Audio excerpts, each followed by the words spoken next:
मंडळी नमस्कार, मी रिनेश रंजन. आपण पाहत आहात बातम्यांची बातमी. मित्र हो, विषय अतिशय महत्त्वाचा आहे. लक्ष केंद्रित करून आज आपण हा ऐकायला पाहिजे विषय. मंडळी, आमच्या पुढच्या पिढीला आम्ही कोणता देश सोपवून जात आहोत याचं आम्हाला भान राहिलं नाही. का राहिलं नाही? आम्हाला भान मंडळी फक्त दोनच गोष्टींचं राहिलं आहे.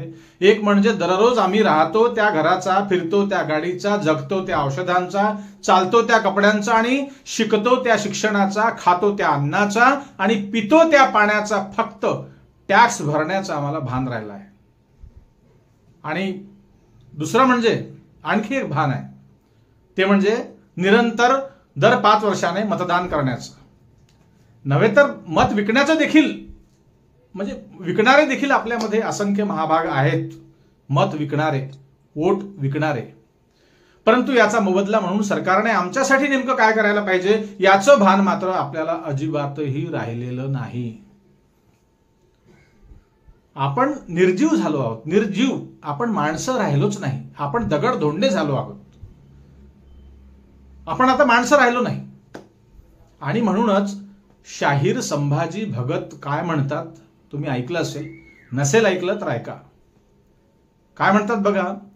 ते म्हणतात, ये मुर्दों का देश है, यहां मुर्दे रहते हैं, मुर्दे सुबह उठते हैं, मुर्दे काम करते हैं, मुर्दे घूमते हैं, मुर्दे दौड़ते भी हैं, मुर्दे एक दूसरों के साथ आपस में लड़ते हैं, मुर्दे वापस घर आते हैं, मुर्दे खाना खाते हैं, मुर्दे फिर मुर्दों के पास सो जाते हैं, फिर दूसरे दिन सुबह मुर्दे वही करते हैं जो इस सरकार को चाहिए होता है.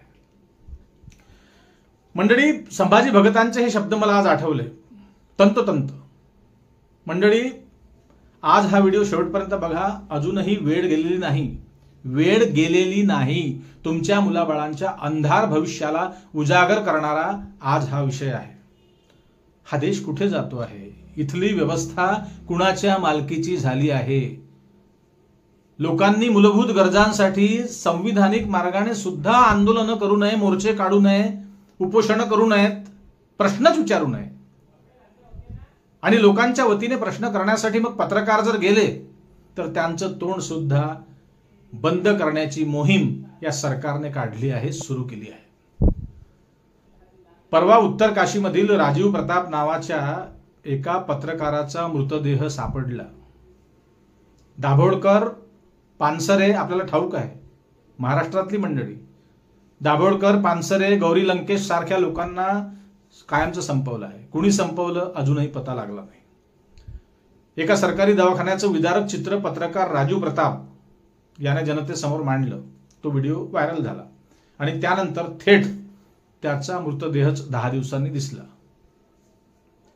त्याच भागात मागील काही दिवस अगोदर, मला वाटते मध्य प्रदेशातली ही गोष्ट आहे, एका पुलाच्या कामातला भ्रष्टाचार एका पत्रकाराने उघडकीस आणला. तरुण पत्रकार, युट्यूबर म्हणून एका पत्रकाराला चक्क जीवानीशी मारून त्याला जमिनीतच गाळून टाकलं. मित्र, त्याचप्रमाणे अशा अनेक पत्रकारांवर हल्ले होत आहेत. ज्येष्ठ पत्रकार अजित अंजुम, अभिसार शर्मा, राजू परुळेकर आपल्या महाराष्ट्रातले आहेत, मराठी माणूस आहेत. यासारख्या अनेक पत्रकारांना नोटिसा पाठवण्यात आल्या आहेत. कारण त्यांनी अडाणींबद्दल काही लिहिलं, काही व्हिडिओ त्यांनी बनवले. आणखी तुम्हाला ठाऊक आहे, आता लद्दाखचे सुपरिचित वैज्ञानिक समाजसेवक सोनम वांगचुक यांना काहीही कारण नसताना देशद्रोही ठरवलं आणि उगाच काहीतरी आरोप लावून त्यांना कारागृहात पाठवलं. आणि आता महाराष्ट्रावर हात घालण्याचा कार्यक्रम पराक्रम सुरू आहे. मित्र हो, लक्षात घ्या. अशाच प्रकारे ज्येष्ठ पत्रकार, लेखक, ब्लॉगर राजू परुळेकर, अनेकदा तुम्ही त्यांच्या मुलाखती ऐकल्या असतील, अतिशय सुंदर बोलतात, गाढे अभ्यासक आहेत. यांच्या विरुद्ध गुजरातमधील गांधीनगर येथे खटला भरण्यात आला आहे आणि चक्क अडाणींनी तो त्यांच्यावर खटला भरला आहे. याच विषयावर बोलण्यासाठी राजीव परुळेकर यांची काल परवा नुकतीच रवींद्र पोखरकर, त्यांचं अभिव्यक्ती चॅनल आहे, त्या चॅनलला त्यांनी मुलाखत दिली परुळेकरांनी. तेव्हा राजू परुळेकरांनी जे सांगितलं मित्र हो, ते गंभीर आहे, मन उद्विग्न करणारं आहे, दुःखी करणारं वक्तव्य त्यांनी केलं आहे. परुळेकर म्हणतात, आम्ही किती काळ एकच एक बोलत राहायचं इथल्या जनतेसाठी. पण इथली लोक, इथली जनता शंड झाली आहे. सामान्य नागरिक काहीही बोलायला तयार नाहीत.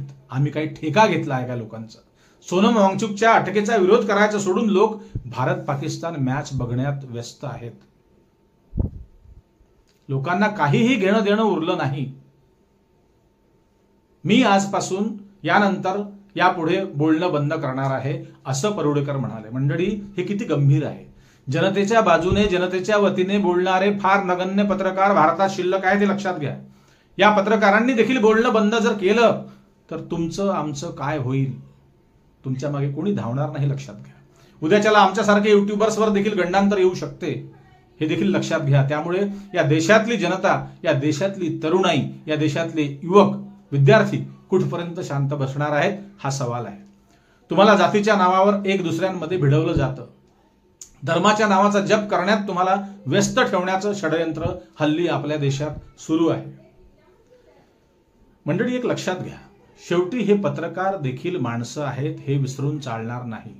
त्यांचीही लेकरं बाळा आहेत, त्यांचीही घरदार आहेत, त्यांचाही संसार आहे, त्यांचाही जीव महत्वाचा आहे. असं नाही का वाटत तुम्हाला? मंडळी, अडाणी सारख्या उद्योगपत्यांसमोर राजू परुळेकर एक सामान्य पत्रकार आहे. खरंच कोर्टात त्या खटल्यामध्ये टिकतील का परुळेकर? नाही. याचा जरा विचार करा मंडळी. तुम्हाला या व्हिडिओच्या माध्यमातून नम्र विनंती आहे, बोलायला शिका. जनप्रतिनिधींना प्रश्न करण्यासाठी तयार व्हायला तुम्ही पाहिजे. आता हल्ली इथे कुठल्याही पक्षाबद्दल हा विषय नाही. कुठलाही पक्ष असो, कुठलीही पार्टी असो, कोणताही आमदार असो, खासदार असो, मंत्री असो, या देशाचे मालक तुम्ही आहात, हे लक्षात घ्या.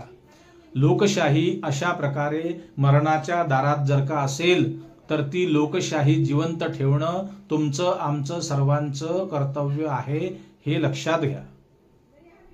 शेवटी निर्णय तुमचाच आहे. तुम्हाला किती काळ गप्प राहायचं आहे.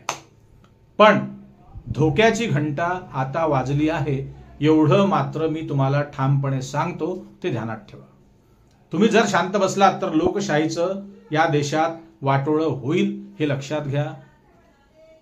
दिवस रात्र हिंदू मुस्लिम करून आपल्याला काय मिळणार आहे मंडळी? काय मिळणार आहे याचं भान असू द्या.